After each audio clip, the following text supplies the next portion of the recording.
Hello everyone. मैं जो भी बोल रही हूँ आपको सुनाई दे रहा है। आप कैसे सुन पा रहे हैं? इस because of sense organ year. Year की वजह से हम सब कुछ सुन पाते हैं। बट कभी आपने सोचा है कि जो हमारा ईयर है उसका स्ट्रक्चर कैसा है, उसमें ऐसे क्या क्या पार्ट्स हैं जिसकी वजह से हम सुन पाते हैं? तो आज हम डिस्कस करेंगे स्ट्रक्चर ऑफ ह्यूमन ईयर के बारे में। तो इस वीडियो को एंड तक जरूर देखें। Hello friends, welcome to my channel digital e school. Let's start. तो हम स्टार्ट करते हैं स्ट्रक्चर ऑफ ह्यूमन ईयर से। तो सबसे पहले हम देखते हैं कि हमारे ईयर का स्ट्रक्चर कैसा होता है। ईयर होता क्या है? ये एक हमारा इंपॉर्टेंट सेंस ऑर्गन है जिसकी वजह से हम सुन पाते हैं। It is an organ which help us in hearing. ये क्या है? हमारा एक ऑर्गन है, सेंस ऑर्गन है जिसकी वजह से हम हियर कर पाते हैं, सुन पाते हैं। और जो हमारा ईयर होता है, जो उसका स्ट्रक्चर है, वो 3 पार्ट्स में डिवाइडेड है। There are 3 parts of the human ear. जो ह्यूमन ईयर है, जो हमारा ईयर है, उसका स्ट्रक्चर कैसा होता है? कुछ इस तरह से होता है। और ये 3 पार्ट्स में डिवाइडेड है। एक होता है आउटर ईयर, एक होता है मिडल ईयर और एक होता है इनर ईयर। तो ये वाला जो पार्ट है इसे बोलते हैं आउटर ईयर। ये मैं आपको दिखा देती हूँ। ये यहाँ से लेके यहाँ तक ये क्या है? Outer ear. और उसके बाद होता है मिडल ईयर। अब मिडल ईयर में जो है हमारी बॉडी की सबसे छोटी बोन्स होती हैं, 3 बोन्स होती हैं जो आपस में लिंक्ड होती हैं, जो आपस में इंटरकनेक्टेड होती हैं, इंटरलॉक्ड होती हैं। वो कहाँ से कहाँ तक होती हैं? यहाँ से लेके यहाँ तक। ये क्या है? Middle ear. और उसके बाद होता है इनर ईयर। तो ये हमारा जो है ईयर का स्ट्रक्चर जो है वो 3 पार्ट्स में डिवाइडेड है। आउटर ईयर, मिडल ईयर और इनर ईयर। तो सबसे पहले हम ये देखते हैं कि हमारे आउटर ईयर, मिडल ईयर और इनर ईयर में कौन कौन से पार्ट्स हैं। उसके बाद हम देखेंगे इन सब की वर्किंग। तो सबसे पहले हम देखते हैं इनके पार्ट्स। Outer ear. तो सबसे पहले हम देखते हैं कि हमारे आउटर ईयर में कौन कौन से पार्ट्स होते हैं। जो हमारा आउटर ईयर होता है ना, उसकी शेप बिल्कुल फनल की तरह होती है। फनल कैसा होता है? ऊपर से राउंड, नीचे से पाइप। तो बिल्कुल फनल की तरह हमारे जो है आउटर ईयर की शेप होती है। Shape of our outer part of year is like a funnel. और सबसे पहले आउटर ईयर में जो सबसे आउटर मोस्ट पार्ट होता है ना, जिसे हम छू सकते हैं, जिसे हम देख सकते हैं, उसे बोलते हैं पिन्ना।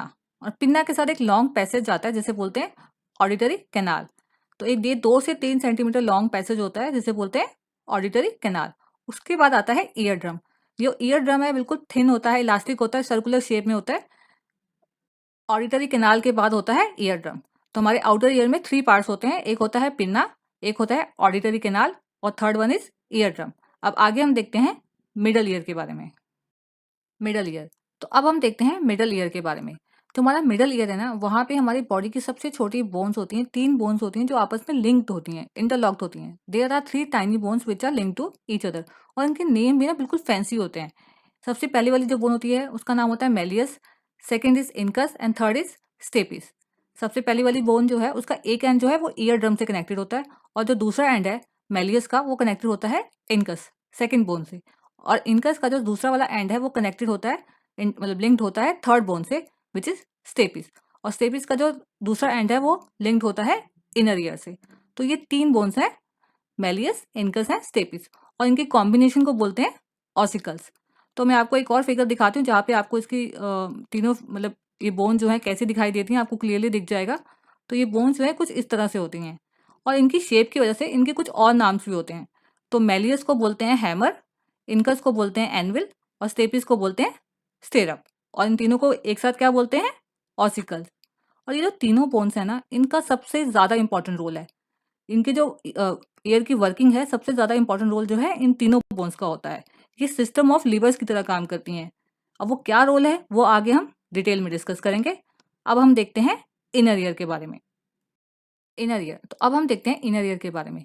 इनर ईयर में ना एक कॉइल्ड ट्यूब होती है जिसे बोलते हैं कोक्लिया। ये होता है cochlea. Inner part of year has a coiled tube called cochlea. ये बिल्कुल स्नेल की शेप में होती है कॉइल्ड ट्यूब, इसे बोलते हैं कोक्लिया। और जो कोक्लिया है ना, उसके अंदर प्रेजेंट होता है फ्लूइड। और फ्लूइड के अंदर होते हैं nerve cells. Fluid contain nerve cells. उस कोक्लिया के अंदर क्या होता है? फ्लूइड होता है। और फ्लूइड के अंदर क्या होते हैं? Nerve cells. और जो कोक्लिया है ना, उसका एक एंड कनेक्टेड होता है ऑडिटरी नर्व से। ऑडिटरी नर्व जो कनेक्टेड होती है हमारे ब्रेन से। तो ये हो गया हमारे इनर ईयर के बारे में। अब हम देखते हैं ईयर की वर्किंग। Working outer ear. तो अब हम देखते हैं ईयर की वर्किंग। तो सबसे पहले हम डिस्कस करते हैं कि आउटर ईयर की वर्किंग क्या होती है। साउंड वेव्स और vibrations are collected by the pinna. अब हमें ये पता है कि कोई ऑब्जेक्ट साउंड कैसे प्रोड्यूस करता है। साउंड कैसे प्रोड्यूस होता है? जब वो ऑब्जेक्ट जो है वाइब्रेट करता है। तो जो वो वाइब्रेशंस होती हैं, जो वो साउंड वेव होती हैं, जब हमारे ईयर तक पहुंचती हैं, तो सबसे पहला जो आउटर मोस्ट पार्ट होता है हमारे ईयर का पिन्ना, वो क्या करता है कि उस वाइब्रेशन को कलेक्ट कर लेता है। वो पिन्ना क्या करता है? उस वाइब्रेशन को कलेक्ट कर लेता है। फिर जो वो वाइब्रेशंस होती हैं वो ऑडिटरी कैनाल से जो है हमारे ईयर के अंदर जाती हैं। इट इज़ डायरेक्टेड और पास थ्रू ऑर्डिनरी कैनाल। तो पिन्ना क्या करता है, उस वाइब्रेशन को कलेक्ट करता है, फिर वो वाइब्रेशन जो है ऑर्डिनरी कैनाल से हमारे ईयर के अंदर जाती हैं और फिर वो जाके स्ट्राइक करती हैं, फॉल हो जाती हैं ईयर ड्रम पे। फॉल और hit the ear drum and start vibrating. तो सबसे पहले क्या होता है कि जब कोई ऑब्जेक्ट वाइब्रेशन प्रोड्यूस करता है और वो वाइब्रेशन हमारे ईयर तक पहुंचती है, तो जो हमारा आउटर मोस्ट पार्ट है ईयर का पिन्ना, वो क्या करता है, उस वाइब्रेशन को कलेक्ट कर लेता है। फिर वो वाइब्रेशन जो है ऑडिटरी कैनाल से हमारे ईयर के अंदर जाती हैं और वो फॉल करती हैं, हिट करती हैं ईयर ड्रम को, और जो ईयर ड्रम है वो वाइब्रेट करना शुरू हो जाता है और फिर वो ईयर ड्रम जो है वाइब्रेशन को पास कर देता है मिडल ईयर में। तो आगे हम देखते हैं मिडल ईयर की working. Next is working of middle ear. तो क्या होता है, जब ईयर ड्रम वाइब्रेट करना शुरू कर देता है तो ईयर ड्रम क्या करता है, उस वाइब्रेशन को पास कर देता है मिडल ईयर में। और मिडल ईयर में क्या होती हैं, 3 टाइनी बोन्स हैं जो आपस में लिंक्ड हैं, इंटरलॉक्ड हैं। कौन कौन सी? Malleus, incus and stapes. तो वाइब्रेशन जो है उनके पास पहुंच जाती है, तीनों बोन्स के पास वाइब्रेशन आ जाती है और ये तीनों बोन जो है सिस्टम ऑफ लीवर्स की तरह एक्ट करती है। मैंने आपको बताया था 3 tiny bones act as a system of levers. इनका जो है बहुत ज़्यादा इंपॉर्टेंट रोल है। तो वो क्या रोल है, ये क्या करती हैं तीनों बोन्स, उस वाइब्रेशन को एम्पलीफाई कर देती हैं, उस वाइब्रेशन को इंक्रीज कर देती हैं। It amplifies the vibration and passes to cochlea. तो ये क्या करती हैं, ये उस वाइब्रेशन को क्या करती हैं, उसे एम्पलीफाई कर देती हैं, उसे इंक्रीज कर देती हैं। उसे इंक्रीज करने के बाद, एम्पलीफाई करने के बाद ये उसे इनर ईयर में भेज देती हैं। तो इनका जो है सबसे ज़्यादा इंपॉर्टेंट रोल है। ये क्या करती हैं, जब इनके पास वाइब्रेशन आती है ईयर ड्रम से, सबसे पहले क्या होता है कि ईयर ड्रम का एक एंड जो है कनेक्टेड है मेलियस से।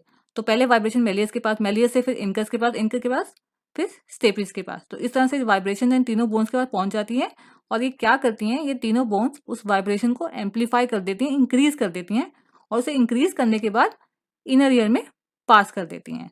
तो आगे हम देखते हैं इनर ईयर की working. Working of inner ear. तो जब वो amplified vibrations received by cochlea, तो जो वो तीनों बोन्स, जो तीनों 3 टाइनी बोन्स हैं, जब उस वाइब्रेशन को इंक्रीज कर देती हैं, एम्पलीफाई कर देती हैं, उसको एम्पलीफाई करने के बाद वो पास कर देती हैं कोक्लिया के पास। तो जैसे ही वो वाइब्रेशंस कोक्लिया के पास पहुंचती हैं, तो कोक्लिया के अंदर जो फ्लूइड होता है वो वाइब्रेट होना शुरू हो जाता है। On receiving vibration, fluid in cochlea start vibrating. तो जैसे ही वो वाइब्रेशन जो है, एम्पलीफाइड वाइब्रेशन जो है कोक्लिया के पास पहुंचती हैं, तो कोक्लिया के अंदर जो फ्लूइड होता है वो वाइब्रेट होना शुरू हो जाता है। और उस फ्लूइड के अंदर क्या होता है, प्रेजेंट होते हैं नर्व सेल्स। जो उसके अंदर नर्व सेल्स होते हैं वो क्या करते हैं, उस वाइब्रेशन को ट्रांसफॉर्म कर देते हैं इलेक्ट्रिकल सिग्नल में, इलेक्ट्रिकल इम्पल्सिस में। Nerve cells present in fluid transform the vibration into electrical signal. तो उस फ्लूइड के अंदर क्या होते हैं, नर्व सेल्स होते हैं। वो नर्व सेल्स क्या करते हैं, उस वाइब्रेशन को ट्रांसफॉर्म कर देते हैं इलेक्ट्रिकल सिग्नल में। और जो इलेक्ट्रिकल सिग्नल होते हैं फिर वो कैरिड अवे हो जाते हैं, किससे? ऑडिटरी नर्व से। ऑडिटरी नर्व जो कनेक्टेड होती है कोक्लिया से, जो कोक्लिया का एक एंड होता है वो ऑडिटरी नर्व से कनेक्टेड होता है। तो वहां से जो है वो इलेक्ट्रिकल सिग्नल जो है वो कैरिड अवे हो जाते हैं और पहुंच जाते हैं हमारे ब्रेन तक। उसके बाद ब्रेन जो है उस सिग्नल्स को इंटरप्रेट करता है, वो समझता है उस साउंड को।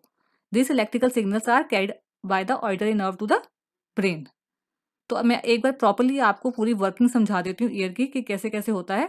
तो सबसे पहले क्या होता है, जब वाइब्रेशंस हमारे ईयर तक पहुंचती हैं, तो जो आउटर मोस्ट पार्ट होता है हमारा ईयर का पिन्ना, वो क्या करता है, उस वाइब्रेशन को कलेक्ट कर लेता है। फिर उसके बाद वो वाइब्रेशन जो है ऑडिटरी कैनाल से हमारे ईयर के अंदर जाती हैं। हाँ, मैं एक चीज़ आपको बताना भूल गई कि ऑडिटरी कैनाल को ईयर कैनाल भी बोलते हैं। तो ईयर कैनाल भी बोलते हैं ऑडिटरी नर्व को। तो वहाँ से जो है वाइब्रेशन अंदर जाती हैं। तो वो वाइब्रेशन अंदर जाने के बाद फॉल करती हैं किसके ऊपर? ईयर ड्रम के ऊपर। स्ट्राइक किसको करती हैं? ईयर ड्रम को। और वो ईयर ड्रम क्या करता है? वाइब्रेट होना शुरू हो जाता है। तो वो ईयर ड्रम भी वाइब्रेट करना शुरू कर देता है। फिर वो वाइब्रेशन को पास कर देता है वो 3 टाइनी बोन्स के पास, मेलियस, इनकस और स्टेपिस के पास। तो उन तीनों के पास वाइब्रेशन पहुंच जाती हैं और उन तीनों बोन्स का बहुत ही ज़्यादा इंपॉर्टेंट रोल है। वो क्या करती हैं, वो तीनों बोन्स उस वाइब्रेशन को एम्पलीफाई कर देती हैं, इंक्रीज कर देती हैं। उसको इंक्रीज करने के बाद, एम्पलीफाई करने के बाद उस वाइब्रेशन को वो पास कर देती हैं कोक्लिया के पास। तो जैसे ही कोक्लिया के पास वाइब्रेशन पहुंचती हैं, उसके अंदर जो फ्लूइड होता है वो वाइब्रेट होना शुरू हो जाता है। और फ्लूइड के अंदर क्या प्रेजेंट होते हैं? Nerve cells. तो वो नर्व सेल्स क्या करते हैं, उस वाइब्रेशन को ट्रांसफॉर्म कर देते हैं इलेक्ट्रिकल सिग्नल में, इलेक्ट्रिकल इम्पल्सिस में। इलेक्ट्रिकल सिग्नल में ट्रांसफॉर्म कर देते हैं। फिर वो इलेक्ट्रिकल सिग्नल जो होते हैं वो चले जाते हैं ऑडिटरी नर्व से ब्रेन के पास। वो जो सिग्नल्स होते हैं वो कैरिड अवे हो जाते हैं ऑडिटरी नर्व से ब्रेन के पास। फिर ब्रेन जो है उस वाइब्रेशन, वो जो इलेक्ट्रिकल सिग्नल्स हैं उसको इंटरप्रेट करता है। तो ये है वर्किंग ऑफ ह्यूमन ईयर। तो अगर आपको कोई भी डाउट हो तो मुझे कमेंट करके ज़रूर बताएं, और अगर आपको मेरी वीडियो पसंद आई हो तो अपने फ्रेंड्स के साथ शेयर करें। अगर आपको साइंस और मैथ्स के रिलेटेड वीडियोस देखनी हो तो आप मेरे चैनल के प्लेलिस्ट में जाके देख सकते हैं। और अगर आपने मेरा चैनल अभी तक सब्सक्राइब नहीं किया है तो प्लीज़ मेरे चैनल को सब्सक्राइब कर लीजिए। और अगर आपको मेरी वीडियोज़ पसंद आए तो अपनी फैमिली और फ्रेंड्स के साथ शेयर करें। Thank you.